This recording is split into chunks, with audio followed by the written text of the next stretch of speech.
Israel. Right now, we're seeing a lot of movement of the pieces that have been happening, that have been in motion now for some days. We've seen President Trump talk about potentially meeting with Iranian people and then not doing that because people from the dictatorship, because apparently the things that they said turned out not to be true. If you ask me, that was a very well played political head fake, which is a very useful strategic tactic to use in situations. We're seeing now also yesterday that he said on the tarmac during a press interview that he was going to get the latest update of the numbers from credible sources about the situation on the ground in terms of the number of people being killed. And then later, afterwards, when he was at the Oval Office, he had a little press gathering there and said that the numbers of killings seems to have stopped, and that the executions that were scheduled to happen yesterday were postponed and they didn't happen. That is a good sign if that actually is true, that they didn't execute the people that were scheduled to be executed yesterday. But you got to remember, on an average day, the government in Iran executes 30 to 50 people, even without the revolution happening. So hopefully they did not execute the people yesterday that were scheduled to be executed. Hopefully those people will survive this horrendous period of time, and hopefully the government of Iran will fall so that it can be replaced by a government that is peaceful and hopefully democratic. In addition to that, he said yesterday that still pieces were being moved around. He said it in different words, but basically he said that action is still very much on the table, that we have not yet had a final decision made by the president.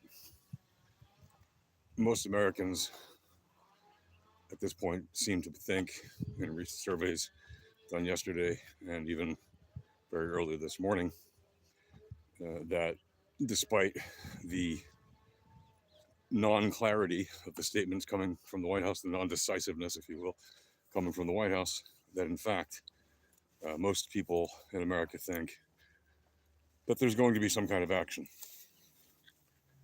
People in Israel are certainly standing up for Israel, for the people of Iran. We saw yesterday and the day before various groups across Israel standing up to demonstrate their support for the people of Iran publicly. We saw gatherings of hundreds of people in various cities across Israel. And people are definitely hoping that the government of Iran will fall, because obviously, in addition to the fact that 93 million or so Iranians are suffering under the oppression of this brutal dictatorship since 47 years, we in Israel obviously are all too familiar with the kind of brutality they direct outward from their country by sponsoring terrorists across Hamas and Hezbollah and the Houthis, Islamic State, and other groups around the world. Boko Haram, just to name a few. And so we're obviously standing with the people of Iran because we have a common enemy and we are allies. We have historical roots that go back thousands of years that tie us together. Yes, there have been tensions at times between Persians and Jews and whatnot throughout history, but overall the history between Jews and people in Iran is a positive one, and people in Iran, for the most part, sure not everyone, but for the most part, people in Iran seem to be inclined to have peace with Israel, and Israel certainly seems inclined, the people of Israel seem very inclined to have peace with the people of Iran. Also in the news, Prince Reza Shah Pahlavi, the crown prince or king or whatever his title is or will be, Reza Pahlavi, who lives in the U.S., came out and said that if the government would fall, the dictatorship would fall, and he would return to Iran, that basically immediately the government of Iran would recognize the state of Israel and make peace with the state of Israel, and that it would want to join the Abraham Accords as well. And that is fantastic news for the entire periphery diplomacy established by none other than Prime Minister David Ben-Gurion way back in the day, and continued to this very day with the enlargement of the peace process through Donald Trump's Abraham Accords process, which led to Israel signing peace deals and ends of war, essentially formally establishing relationships with several countries back at the end of his first term as president in 2020. So those are all positive signs. Right now we're seeing, of course, the continuation of the blackout for the most part across telecoms throughout Iran. There is some information getting out. It is not good in terms of the brutality being conducted against people in Iran. We're seeing people in hospitals being dragged out of their beds, still wounded, being attacked, being dragged off by police, being beaten even in their wounded state. And we're seeing body bags piled up across Tehran and many other cities across Iran. We know the IRGC and their ilk have been brutally using automatic gunfire, shooting at people's chests, just killing people wholesale. The slaughter is real. This is a genocide. Okay, it's tens of thousands of people probably are dead within a matter of a few days, and they are not targeting them the way, for example, the IDF targets terrorists. They are literally shooting intentionally unarmed civilians. There are no terrorists among them. These are literally people fighting for their freedom. And the people who are fighting, even the ones who are using violence, are attacking soldiers and police who are the repressive arm of the brutal dictatorship. So if you're going to sit there and try to compare it and say, oh, this is like Israel attacking Gaza and the Hamas are just innocent people fighting back. No, it's not. Hamas are a terrorist organization literally funded by the Iranian government, the Islamic Republic, I should say, government. And there is no comparison. And if you think that there's an equivocation or an equivalence between the Hamas and Israel or the IDF, you need to wake up and smell the coffee. You need to learn a thing about reality.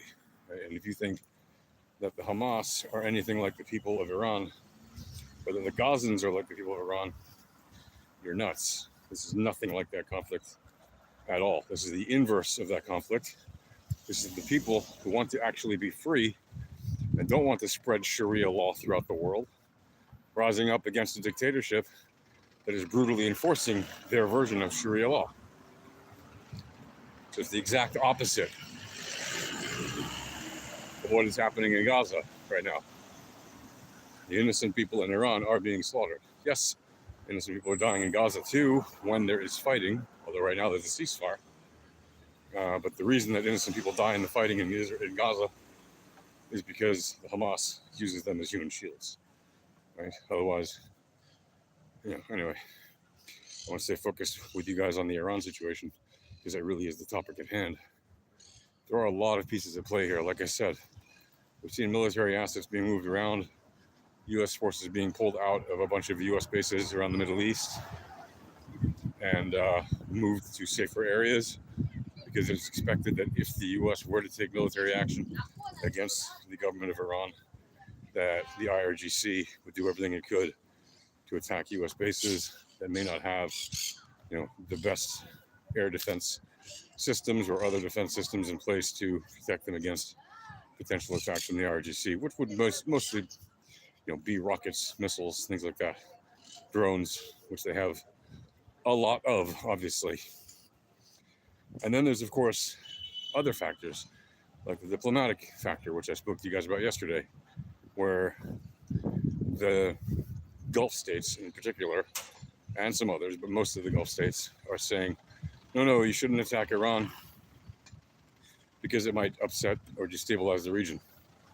By the way, even Israel a couple days ago said the U.S. should hold off on military attacks for now because it's not necessarily time if the dictatorship isn't weak enough yet. Well, that may also be a head fake, or it may not. But reportedly, that's what they said. But nevertheless, the Israeli government is reliably on board and for sure will do what is necessary. And if any kinetic actions will happen against the government of Iran, the dictatorship there, obviously Israel will do its part. Even if our government thinks it might be a little early to do it. For it is better to make the change, if possible, and to contribute to the fight than to stand on the sidelines when we know we can do something. And yes, maybe the government of Iran's dictatorship is not necessarily weak enough to actually overthrow the IRGC in this very moment. But kinetic action does a lot to change things, and so does money. And this is the part which it gets really interesting. So if you haven't skipped until now, please listen to this part. And by all means, like and sub, because this is very important. The government pays its employees every month in Iran, just like in any country. And the next pay date is set to be January 20th, which is a couple days, 2-3 days after the target dates I've given you yesterday, given all the various factors of military, diplomacy, politics, weather forecasts, and moonlight. Well, if on the 20th the government still stands in Iran, that is the next date they have to pay their employees. And if they don't pay their employees on time, or if the payments that they give them can't pay for anything because the rial, the Iranian currency, the rial, has collapsed in value due to inflation because of the poor management of the country's economy, it's very probable that a number of people who are, borderline financially in Iran will, if they're government workers and if they work, let's say, for the IRGC or the Iranian army or other law enforcement groups there, that they would turn their guns from, instead of shooting at the demonstrators and the revolutionaries, to the actual government forces, to anybody that still stands with the government. And it might very quickly turn the tide, right? So that is something that could actually massively weaken the standing of the dictatorship within days of the ETA that I gave you on when it's probable that we might see some kind of kinetic action. So you put all these pieces together and you add in the fact that, again, all the news we're getting out that is being leaked out, that is getting somehow out, despite the blackouts for the most part. There are still some people with connections able to get information out, and there are people, of course, leaving the country who have information that they're bringing firsthand. That information is ugly, really bad. And people are exasperated, and we're seeing some people already having a bit of a lack of momentum because, they don't want to keep getting slaughtered. Understandable. This is exactly why I said at the beginning of all this needs to be swift. This needs to be extremely, forceful. There's no other way to say it. You can't get rid of a dictatorship like the one in Iran by clapping and holding hands and saying kumbaya. That's just not going to work, right? This needs to be bold, decisive action, and very likely there's going to be people hanging by their boots, so to speak, in the coming days. If, among the Ayatollahs and their ilk, right? So, to the people of Iran, anybody watching, I say, hold on, have courage. I know it's not easy. I'm not telling you what to do, but I support you. I stand with you. So do the people of Israel. So do the people of America. You know, generally speaking, the people of the free world, we want to see you be free. We want to see you be welcomed back into the community of nations. We want to see you live in peace and happiness. And I truly think this may be a turning point where we will see some kinetic action. We will see decisiveness from the Oval Office. And we actually will see some kind of a change in the coming days, some kind of action that will make things different. And if we do, it may be the thing that helps the people finish the job, because obviously, ultimately, it's going to be up to them. And yes, you can look at the pizza index. And the pizza index definitely showed yesterday that we're in a situation where there's a lot more pizzas being ordered. But I think it was DEFCON 2 yesterday, so a severe change from DEFCON 4 just the day before. Anyway, that's going to do it for now. I'll update you guys later. But for now, keep fighting. Job and Shai. Shalom.